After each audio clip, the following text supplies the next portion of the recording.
So the world is watching these trade talks between the U.S. and China, and there seems to be this brinksmanship game over tariffs underway. How would you assess the Trump administration's work so far? I think that they have taken on the issues that really need to be taken on, which is why they're so hard.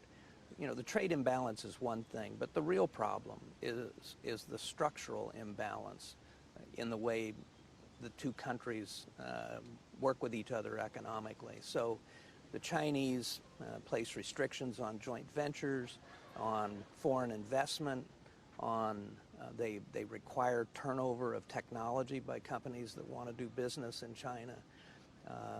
They steal intellectual property. And those are the real issues, and they're really hard because fixing them is actually kind of important for the future of China's economy. But they're also politically very hard in China. And I think what the administration is trying to do, you know, the president talks a lot about the trade imbalance, but I think the real sticking point in these negotiations has been on how do you solve these structural imbalances that have disadvantaged U.S. and other foreign companies wanting to do business in China for so long. But isn't that just the Chinese business model? To be able to do things cheaper and be able to access things without investing in research? It's not about doing them cheaper. That's part of the reason for the trade imbalance.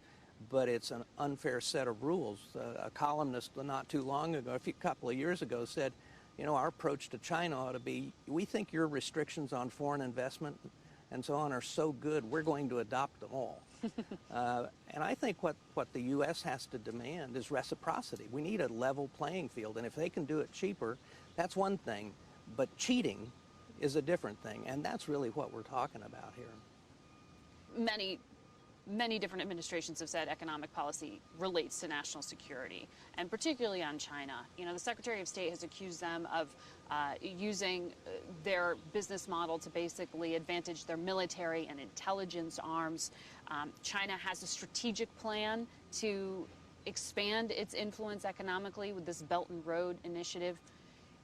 The kind of bickering we're seeing in Washington compared to that, I mean, does China have an advantage over us? Well, the Chinese have an advantage because they have a strategy, and we don't.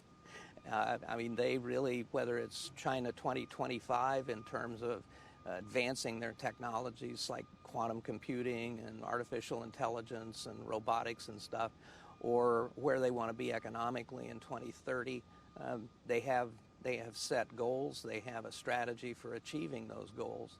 And we really don't have a strategy. We haven't had a strategy in quite a while. So it's always an advantage when one side has a plan and the other side doesn't. You don't think the Trump administration has a broader plan for China?